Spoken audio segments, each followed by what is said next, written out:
Hi, this is Chris with Destination Art on a quick journey, and I found a penny before I left, so I thought that was a good omen. Driving up to St. Louis, it was a very nice day, beautiful fall day. Some of the trees are starting to turn, but that's mostly because it's been so dry. Here's that beautiful cutout that I love. Every time I go to St. Louis, I'm going to put this in a video because how cool is that? So I did drive down into the city, could see the arch where I went, and I went to the St. Louis art supply store. I forgot to film inside. It was very cute. You should check them out. They have this really cool paint, which I'm going to demonstrate for today. Here is the picture of the arch that I'm going to attempt to draw today. I also had to stop at Culver's and get myself a concrete because why not? If I'm going on an art date, I'm gonna get some ice cream. That's all I'm saying. Here's that cutout from the other direction as I'm traveling south. All right, so let's get into the art. So I did stop at St. Louis Art Supply, which you saw there. Oops, sorry. Knocking everything over. I'm gonna show you what I got. Cute little sticker. They gave me this nice little ruler. I got some Tonic watercolor, which I'd seen that before, and it's they actually make it in St. Louis. And I got the primary trio, but then I also got this little card, which I haven't swatched this card yet. I'm excited. I did swatch this. Anyway, sorry, getting ahead of myself. I did get a toned Hahnemühle toned watercolor book. I think this is just gorgeous, and my style is not loose like this, and so it's just so gorgeous, so I thought I would give it a try. Anyway, this is how it looks. Let me show you regular watercolor paper in comparison, if I can find some. So it is toned. So what I have done so far, I opened this already and unfortunately ripped it, I'm very sad. Anyway, but I did swatch the colors in a glazing manner, which I'm going to talk about that in a second. And then I also swatched the colors here in just a regular, this is the sketchbook I made. Look how gorgeous those colors are. I'm over the moon, which is kind of goofy, but I am so happy with this. So here is the red, yellow, and the blue, and then I mixed in orange, but I tried to get kind of a red-orange here. I mixed a green, which didn't turn out very strong, but that's okay. It's still gorgeous. It's a little bit of granulating and everything. And then the violet that I got from mixing these two. Amazing. Ugh. So, I'm so excited. Anyway, so back to this. So swatching your colors, regular swatch. If you wanted to do a glazing swatch, which I recommend you do, I have actually other examples of it. You put a very light wash down. So I did sort of a stronger red, and then I did a light wash of red across here, and then a stronger yellow and light wash, etc. And then when it dried, I came back through and did another swatch and wash. So glazing is actually took a class over this winter, I think, watercolor class, and he was big into glazing, and it was kind of amazing. So anyway, you can see just with the subtle color shifts, I have, as I said, I have a tendency to paint, well, I have a tendency to paint dark. Anyway, so glazing is a technique that I'm looking at. So I have this image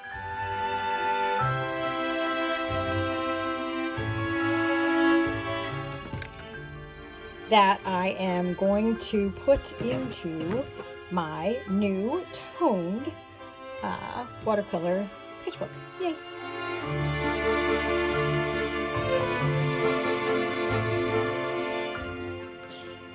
So this is kind of an urban sketch attempt, but I'm still working on my urban sketch techniques and working on a lot of stuff. Anyway, and I had challenges with which phone was charged and not. So some of this I was going off memory versus looking at a what am I going to say? A reference photo. So that's okay because I'm just testing it out on the paper, and I'm testing some loose styles. Just spoiler alert, I'm not sure if I successfully painted a good painting or not. So you could leave a like and just like fast forward to the end to see if you saw it at the beginning. Anyway, okay. It's challenging trying to make YouTube videos sometimes. All right, so here I am, and I'm just sketching in with a pen. I don't know if you have a fountain pen that you're using with watercolor, but I do not have one that's working at the moment. It's really weird. Anyway, sorry. So I'm just using, what kind of pen is that? The which the flexible nib. Anyway, okay, so I got those two signs, the reverse order. The red was on the bottom and I put it on top, but that's okay. And there was a whole bunch of city stuff behind there, and I just made marks to kind of represent the city. And I also didn't put any of the text for any of the signs or anything because it was in front of a rallies. I could see, Anyway, it's okay. You'll forgive me, right?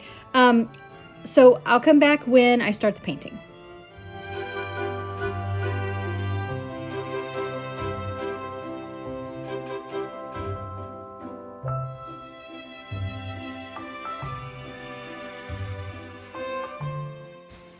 Okay, yeah, I'm back. I wish I'd drawn the tree differently, but that's okay.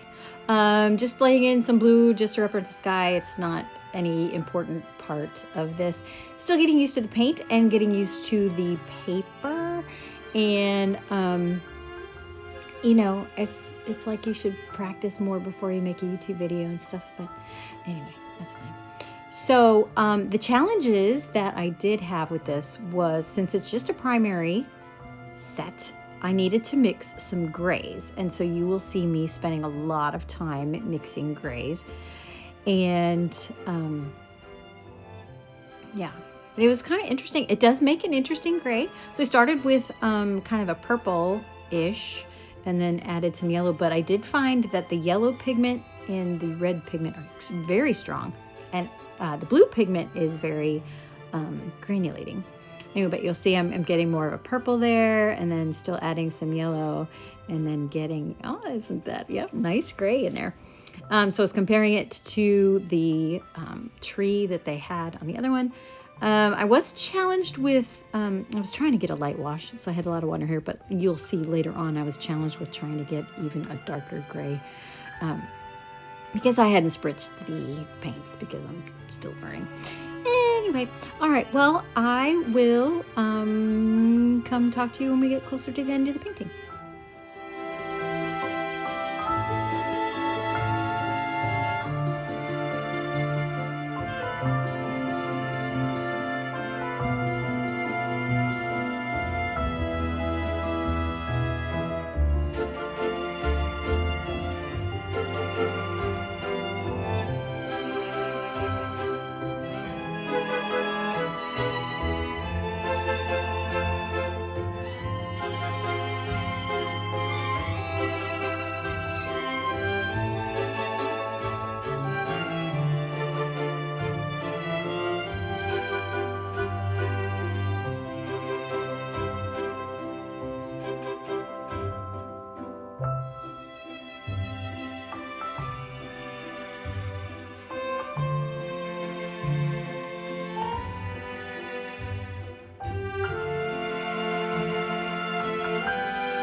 Hi, it's me again. I am noticing as I'm playing this back that I did want to mention that the red that comes with this set is quite cool. So it's almost a magenta, which makes it make a really, really pretty purple. Yes.